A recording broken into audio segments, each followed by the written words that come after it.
I tell you, I'm glad Brandon's not here tonight. I know. That's what we always say. What are you talking about? Sorry. I'm ready for it this time.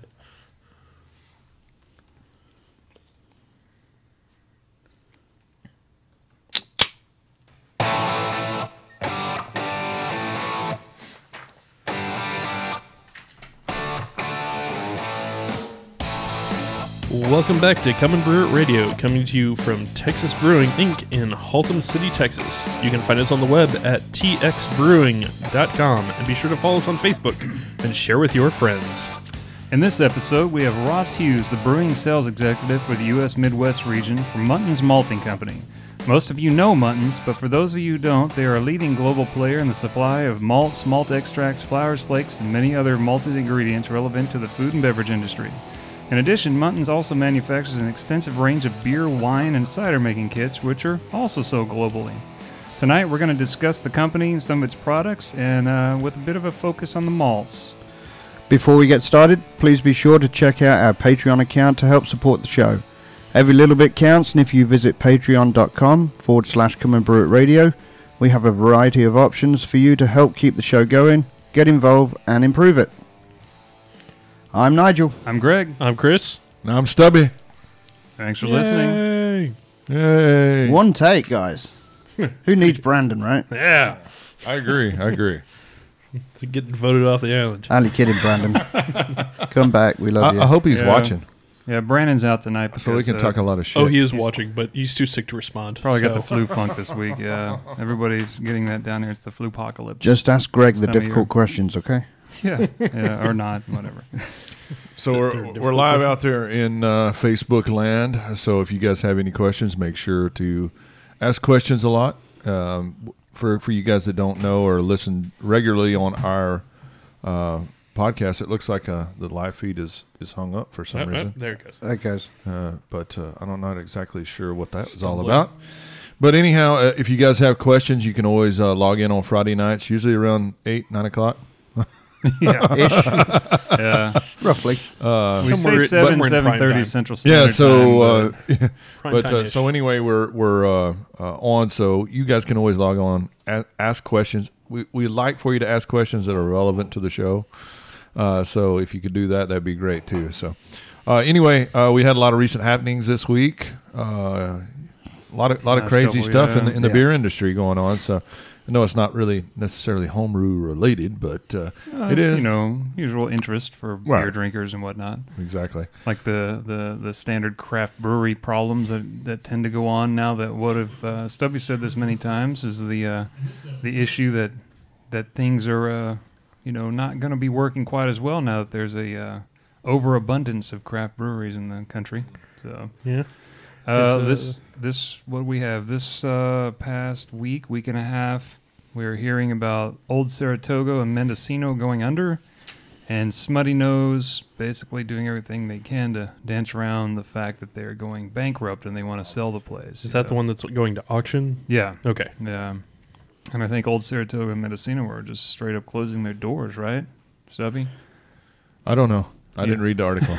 Now that Great, Stubby. Not doing the homework. It basically, from what I understood, and you can correct me if I'm wrong, but really, I didn't really read 100% of it. But what I did read is it looked like to me that Smuttynose, basically what happened to them is that they planned for 20 years worth of growth, well overextended themselves to the point to where they couldn't afford what they're doing, and basically their output had to be reduced so much that they were only filling half capacity Right.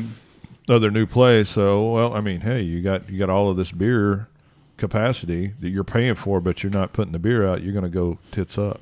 I mean, that's just Yeah, all the outlay that went into that, and now they're not making any money off of it. So I think it was Olde Saratoga also was. Were they the ones that had a bunch of contract brews that they're Yes. going on the brewery too? Right. As I recall, they gave like 72-hour notice to all their contract brewers to get their stuff and get out. Yeah, that's a hard turnaround. Those guys, the ones that go right out. I mean, we actually, if Brandon were here, and I'm sure he'll want to say something about this, but we have a friend of ours that that used to be down here that brewed, and was a home brewer and then became a pro brewer, and he was up there actually brewing for them. And when we asked him about the place, he just basically his description was, "I'm so glad I'm not in that hellhole anymore," and his concept was, it was coming no matter what, and it wasn't a good place to work, and the leadership and the owners were not exactly inspiring any confidence, I think, with any of the employees. Yeah, it seemed to think it was going in one direction, right? Yeah, straight down. Yeah. Right. Well, and I think you're going to start to see this probably with a lot of regional, larger breweries that started up maybe 10 years ago, 8 years ago. These guys are the ones that are going to struggle first, and the reason being is because they've planned for a certain amount of growth that I don't think that they foresaw how many breweries are going to open that are going to take even a bigger piece of the pie. So these guys are building new breweries, putting in new brew systems because they see this trajectory that they're on right now. And, I mean, why not think that you're going to continue to grow in that same direction? But, unfortunately, I think a lot of these guys are going to project growth that they're not going to have. So. Right, like they're basing too much of this on the decade before last type of thing. It's like they're basing this off the early 2000s and the 90s, I think, and it's the apocalypse. Just totally ask Greg changed. difficult questions, okay? Hey, what's that? Yeah. We're hearing ourselves. Whatever. That was me, dude. Sorry. Yeah, Okay. Happens to each of us So, at least once. I forgot the cell phone app for when we're going to make the call later is hooked into my audio. So when the audio came on, it played through the speakers. So how long have Saratoga and Mendocino been in business? Saratoga's been around for over a decade, I think, right? I don't know. I didn't. Mendocino's been around for a while, though. Right. I mean, that's I know Smuttynose has been around for a long time. Well, Smuttynose isn't really closing their doors. They're just trying to change. They're trying to avoid that, but exactly, I'm sure that's a possibility, though. Yeah, and it's. I mean, it could definitely happen if nothing works out for them. Because who's going to be able to fill that unless they just have money in their pockets to do it, or they can do a lot of contract brewing. And obviously, that didn't work 35 for years. Saratoga. 35 years. Yeah, Okay. Wow. Mendocino. Sorry, go ahead. That's a really old area then.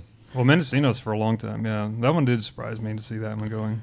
Do you think they just got, like you say, swallowed up by all the new, smaller, fad craft breweries that's opened up, and because they're old and established, people have gone away from that and trying new stuff? Probably. Yeah. I've seen that a lot with a lot of bigger places get shut down by a lot of little places. It's just that having the ability to try new things constantly from a bunch of little places, you don't go back to the old guard as much. Right. And I think that continues to happen. And, depending on what you're doing, if you're not changing with the times as well, that's another thing. It's like if you keep the same line of beer and it doesn't change that much, then you're going to have a problem usually these days. And, Smuttynose beers, I've had those. I've had some Mendocino before, but I haven't had enough to really be able to comment on that. I haven't had any Olde Saratoga. Smuttynose makes good beer.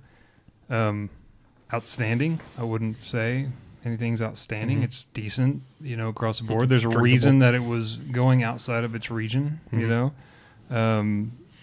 something like that I could see. And that company's kind of doing the same thing in a way that, whatchamacallit, down in Fredericksburg.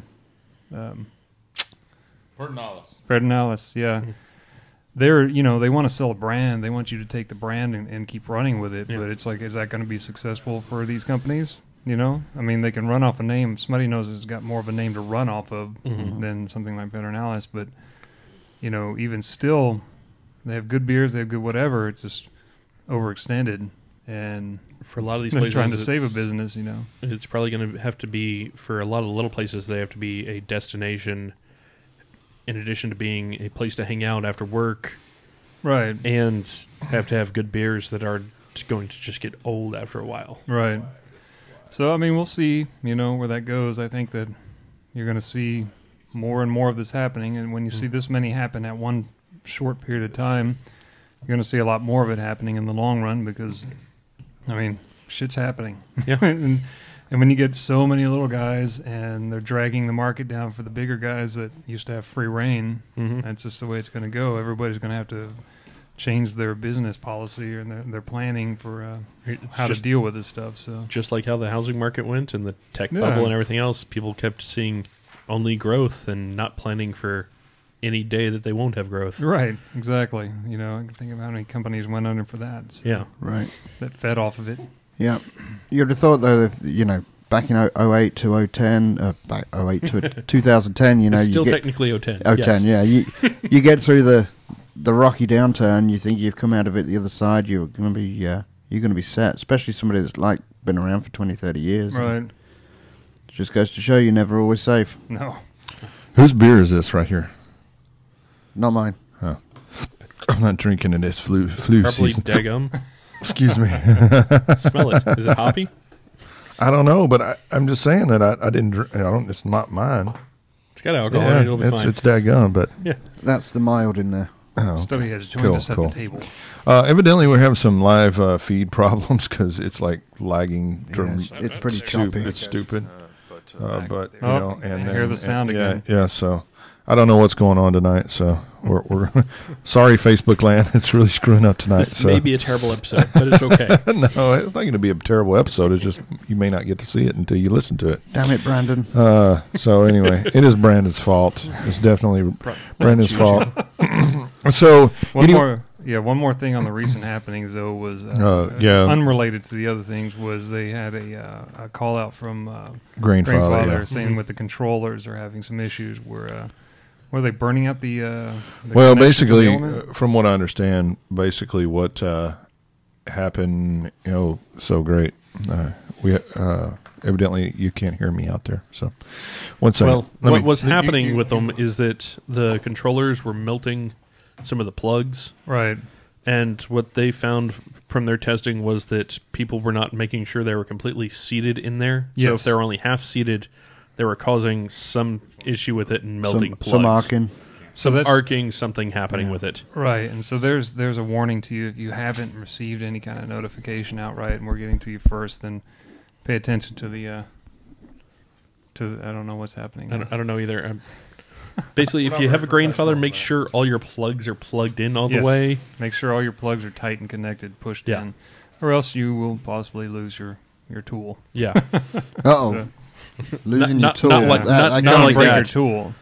No, you lose your brewing tool. Oh, okay. That's all right then. Scaring Nigel here.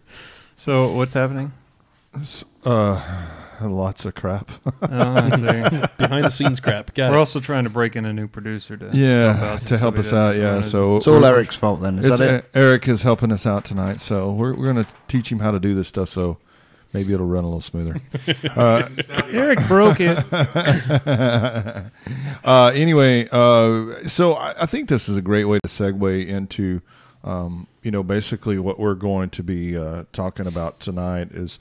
You know, the last couple episodes we've been talking about, English beers, and I thought this was a great opportunity, and maybe talk to a English maltsters, and maybe he can tell us a little bit, that's going to be give us a kind of insight to what's different really about English malt versus your domestic malt here. So it's better.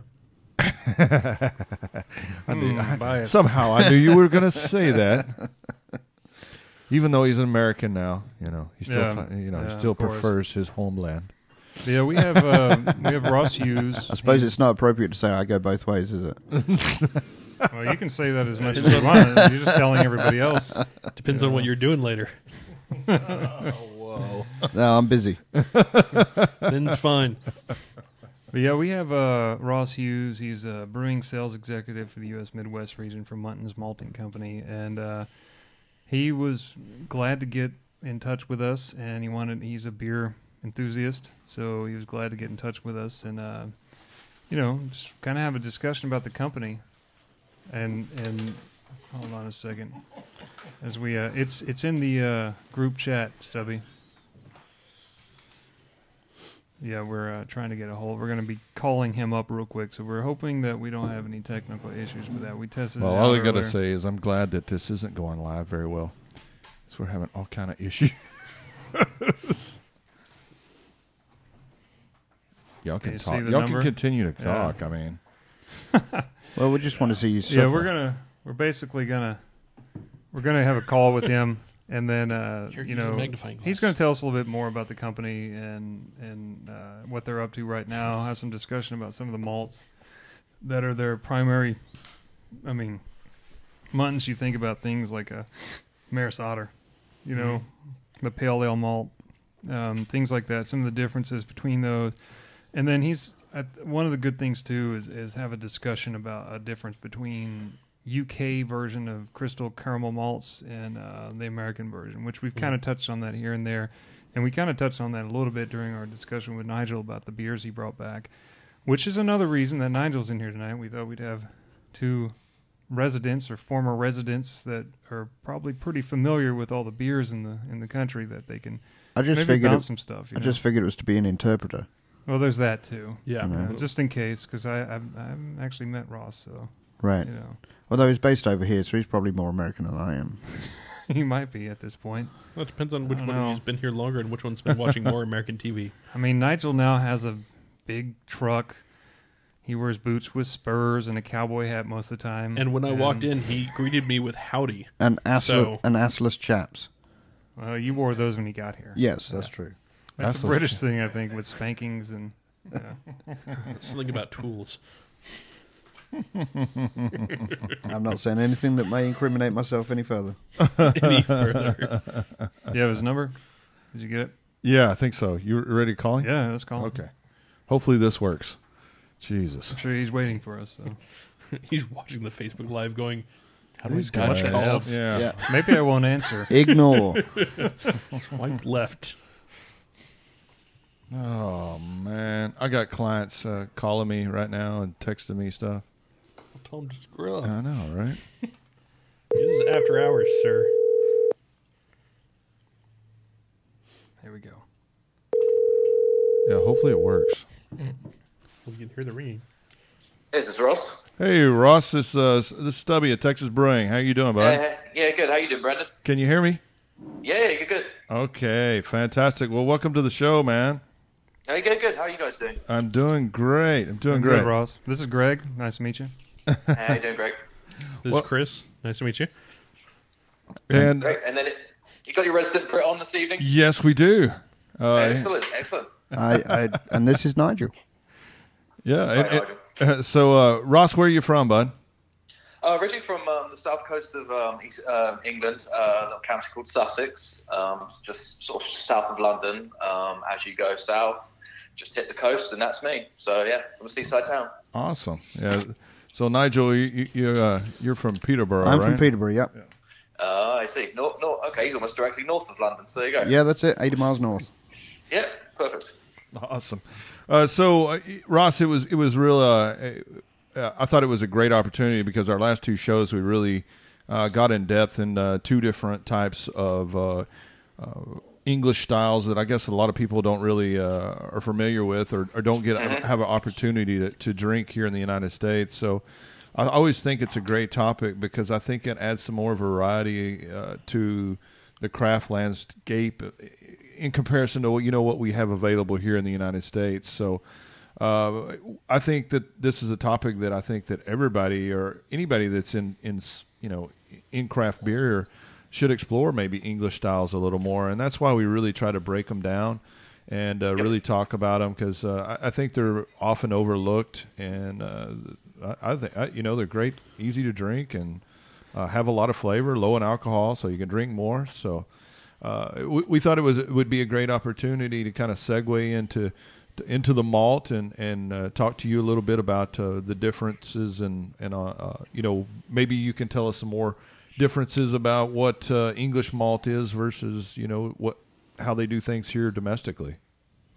Yeah, absolutely. Well, we can go ahead and you may just run a little bit about Muntons, or we can. Yeah, you bet. Yeah, absolutely. As far as Muntons are concerned, we've been malting since started in 1921, so we're coming up to 100 years here. Know a little bit about malt, hopefully, at this point.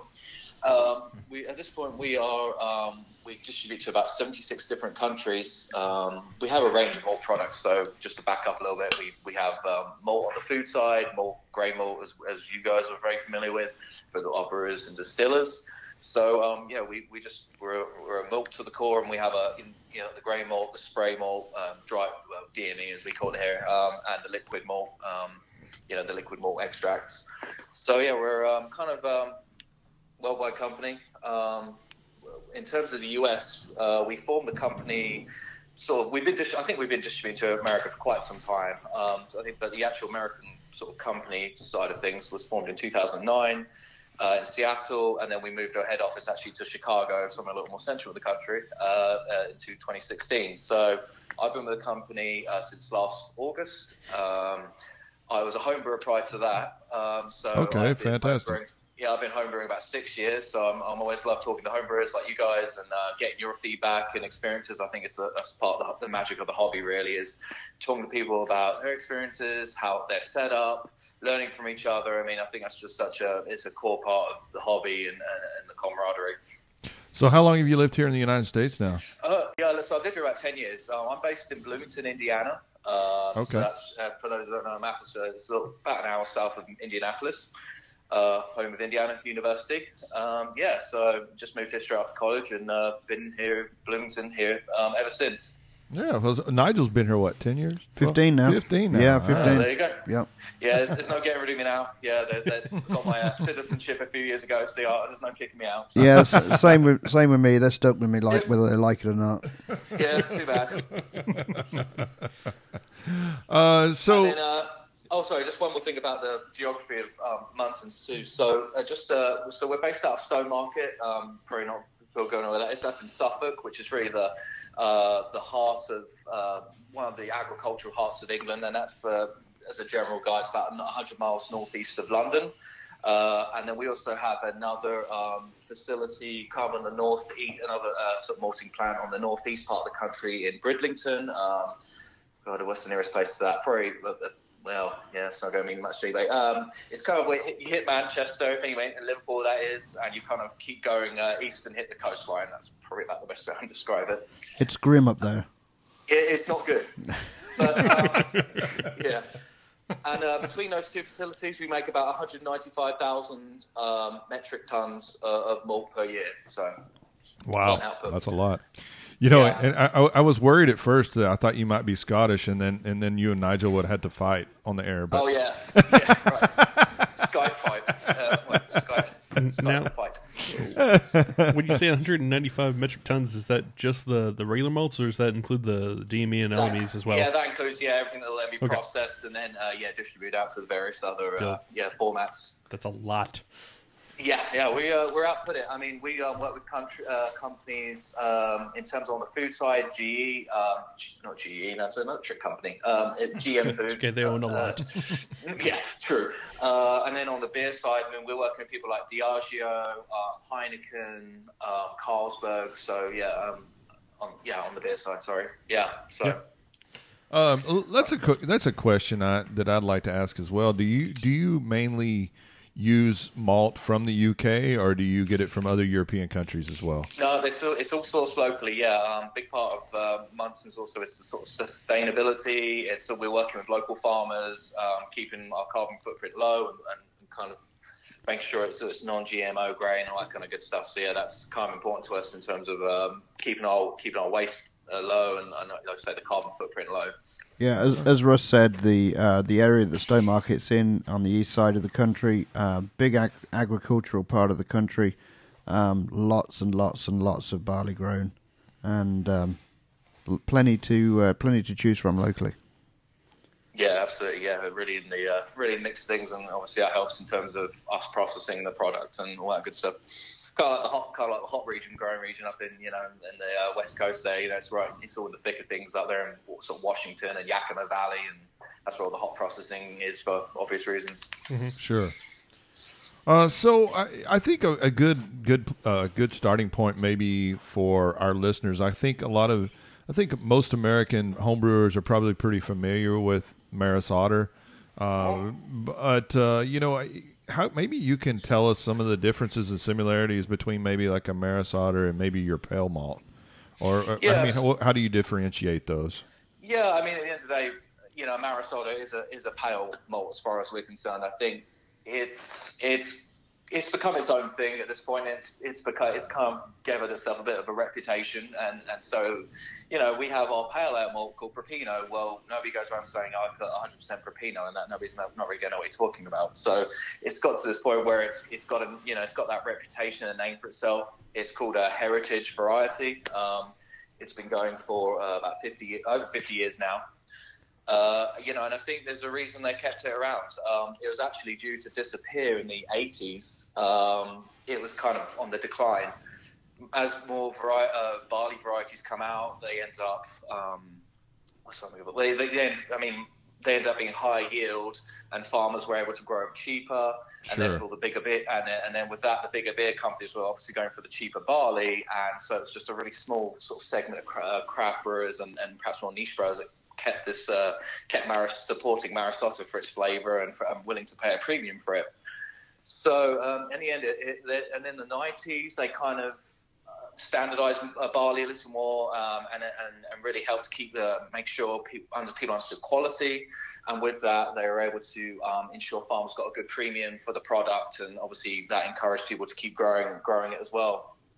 So I think and then the last real step in all of this was in 2002. Two farming companies kind of bought the rights to it, so now they have the sole. They kind of have a little field in Norfolk, which acts as like the seabed really for all Maris Otter. Every maltster uses, so they control it, keep the quality good.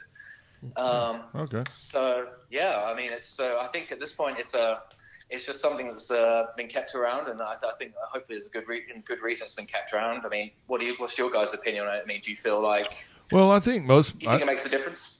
Well, I think most people. We haven't done any like really comparisons side by side, but I would think that most people's presumption would be that it's more of a biscuity, malty sweetness flavor. I guess maybe a little more rich flavor. Definitely more rich than what you would get from a normal pale malt. I think it brings a lot more character to anything that you're putting out there, if you don't want it to be lighter and drier and needing to be boosted up by some other type of specialty malt of some kind, or other even like more special base malt. This is the malt to choose, So, and I think it's becoming more and more popular with people making double IPAs and IPAs, maybe to support that hoppy character, I guess. So that's kind of been from what we understood, people are using it for. So, yeah.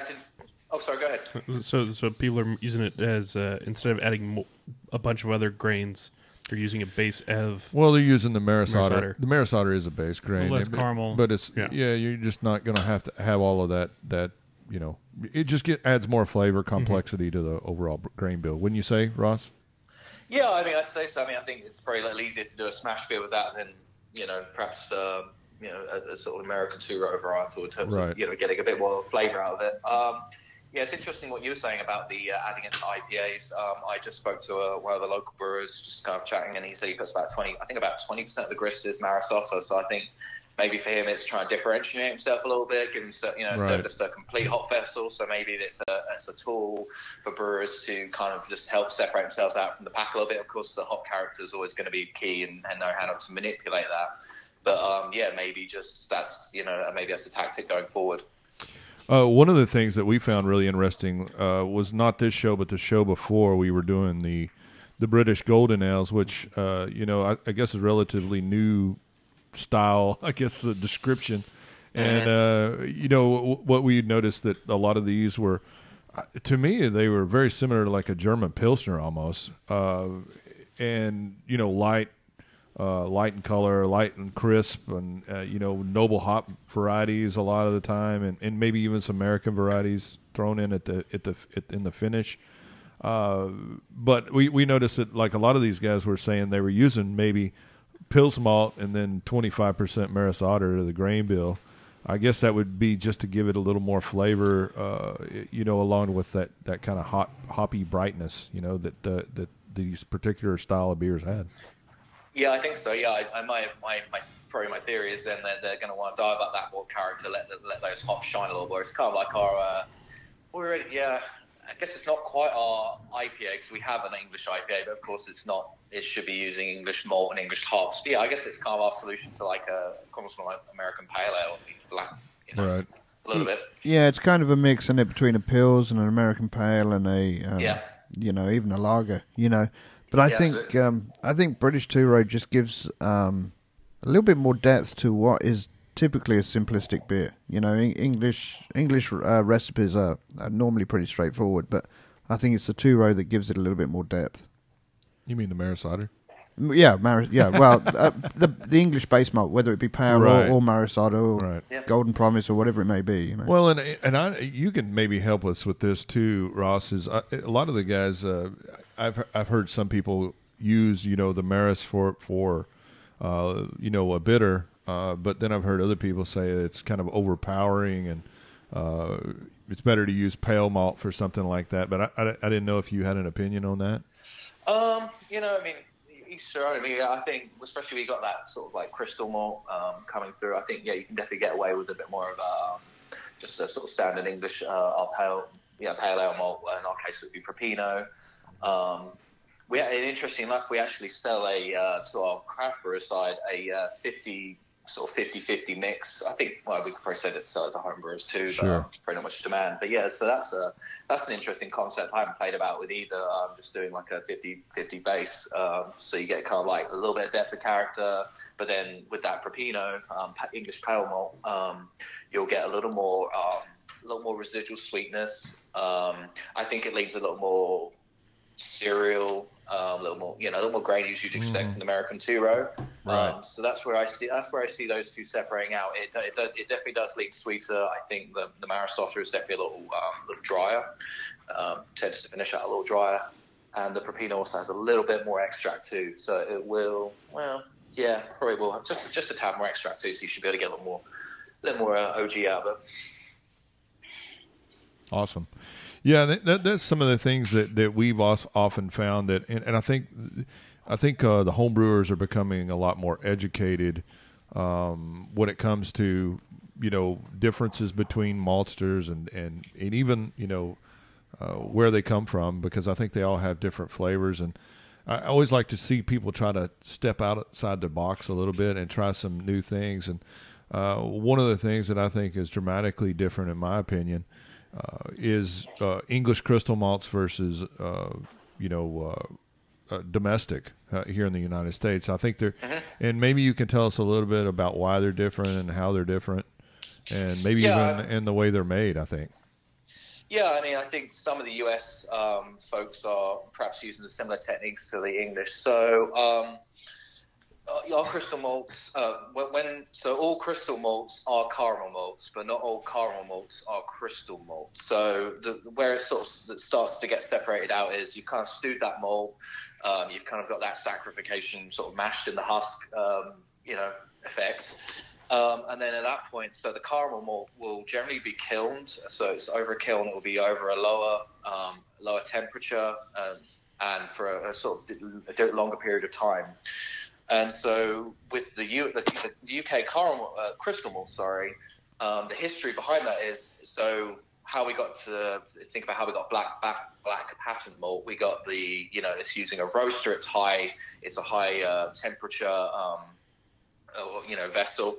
So at that point, then they're throwing into the roaster, and the malts are then sort of crystallized, hence the crystal malt. So that because of the temperature increase, they can do it for a shorter time, and it crystallizes the inside a lot more. It's what they call glassy. Makes the inside a lot more glacier, and I think that generally leads to a more intense flavor. Yeah. So generally, I'm sorry. No, I was just going to say. So if you were ever unsure about what you've got, generally if you were to open like a real crystal malt, it will be super glassy on the inside. obviously it's kind of hard to measure. It's pretty hard to measure at home. We have labs or anything like that. But if you were to open up like a more of a caramel malt, it would be a little more mealier inside. It doesn't quite have that full. The sugars haven't been fully sort of crystallized, fully caramelized. So they hasn't fully developed. So that's why you see when you look at a crystal malt from the UK, it's has more of a uniform color, basically, right? I think it's color. I think generally I haven't seen too many sort of too much flavor sensory on it, but from what I've gathered, it'll be a little more intense flavor because those real those more richer sugars produced. See, that's what we find usually every time we've discussed these different crystal caramel malts, is that we'll usually suggest to someone, if they're looking for that extra character, to use and choose a British English crystal or caramel malt, just because typically it gives you so much more in character than you would get. You'll get out of one malt, say like maybe a 75 or so. You'll get more out of that than you would by blending. It would take blending several of the like here a Breeze crystal or caramel, it would take blending several of those to get the same thing that you get out of one for like a 75 or a 60 or that kind of thing. So right. That's what we always find with those. It really lends a lot of extra flavor character, and I think that you're finding more and more, like in the States, I think you're finding more and more craft breweries too turning to some of those malts, just because it lends so much more by using so much less, Yeah, I agree. I think, I've met plenty of people who can't swear by it. It's just Easter. I by no means think it's a superior product, but I just think people like that profile, and definitely that. I think it's definitely a thing. Well, I'm not. Go ahead. Yeah, and that's. I mean, if there's anything that you can add to that, I mean, maybe Muntons related. Maybe how you guys prepare your malts or any of that nature. We'd love to hear that as well. Yeah, I mean, it's a pretty standardized process. We've got, obviously we kind of do it we're on a big system, so I know certain competitors kind of do sort of like the floor malted for certain things. We don't offer any of those. We're definitely more kind of on the big sort of augers, which kind of turn these things, big sort of things which turn the malt. So we don't have any floor malted products, unfortunately. I think I think it's a lot of it. A lot of it is driven by, I think, barley variety. There was a study, I went to HomebrewCon, and I think ASBC is kind of leading this charge about kind of saying about how much barley variety matters, and aside from, obviously, we could take a malt, the barley from the same field and give it to Simpsons and give it to Muntons, and we produce very different Maris Otter. So I think it's, I think it's just kind of the, the equipment and your process, where you just sort of, there's small deviations which affect things, but also your choice in, barley, which are the, real key drivers, I suppose. And that might be something you might want to touch on a little more, is floor malting versus regular malting. And if Sure. and I think the common misconception is a lot of times people think that floor malted is better for some reason or another, and maybe you can explain why, or it may or may not be. Better. I think kind of like Maris Otter, I think it's kind of developed a reputation for itself as a better product, or just something which perhaps will lend you a better finished beer. So I think it's been kept around, certainly for a reason. The process is very similar. Say for a Muntons versus a maltster, which floor malts. The real differentiations comes at the germination standpoint, where the malt is laid out in a much thinner kind of, I think about 6 inches, something like that. So it's a much thinner, much thinner bed, and then it's sort of hand turned with someone, just kind of like a small machine. So the theory of that is it allows the maltster to have a lot more control. They can obviously control the variance. in terms of how the malt is as it starts to germinate, as opposed to say at Muntons where on this bigger system, you know, it could be a couple of feet deep. So, and it's just obviously using a mechanized sort of turning system. So there are going to be some inconsistencies. And, you know, I think some of it is, I don't know, I think, yes, clearly the floor malted is a lot more of a, I hate the word artisanal, but it's a lot more hands-on, and it allows them to really like dial in and get that malt where they want it. You know, and I read something, where was it? I think it was in the actual malt book where there's a belief that like there's like a certain not chemical component, but just like a certain component to the actual floor it's on, which also lends a character. And I don't think anybody's really kind of done, I don't know what the studies are on that, but that makes sense. Yeah, there's like, you know, it's just like a chemical, that's a bit of a harsh word, but you know, there's just an element there which like lends it that unique character too. Kind of like